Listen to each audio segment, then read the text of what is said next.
Hi പ്രിയപ്പെട്ടവരെ, ഞാൻ ഓത്തുപള്ളി ബഷീർ. ഞാനിപ്പോൾ നിൽക്കുന്നത് മൈസൂരിലെ ഫിലോമിന ചർച്ചിന് മുമ്പിലാണ്.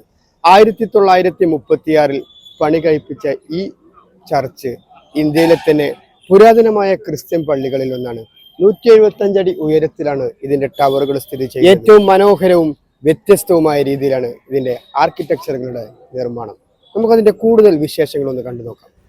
1933 മൈസൂർ രാജാവായിരുന്ന കൃഷ്ണരാജ വാടയാർ നാലാമനാണ് മൈസൂരിലെ ഏറ്റവും പ്രശസ്തവും ഇന്ത്യയിലെ തന്നെ പുരാതനവുമായ ഫിലോമിന ചർച്ച് നിർമ്മിക്കുന്നത്.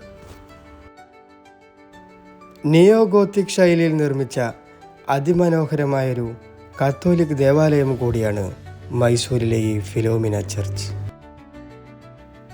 ജർമ്മനിയിലെ കോളോൺ കത്തീഡ്രലിൻ്റെ മാതൃകയിൽ നിർമ്മിച്ച ഈ പള്ളിക്ക് 175 അടി ഉയരമുള്ള ഇരട്ട ഗോപുരങ്ങളുണ്ട്.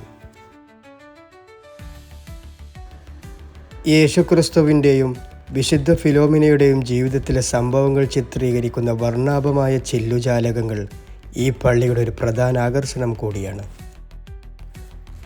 പ്രധാന ആൾത്താരക്ക് താഴെയുള്ള ഭൂഗർഭ അറയിൽ വിശുദ്ധ ഫിലോമിനയുടെ തിരുസൂക്ഷിപ്പ് കൂടി സൂക്ഷിച്ചതോടെ പള്ളിക്കേറെ പ്രശസ്തമായി വിശ്വാസികൾക്കിടയിൽ.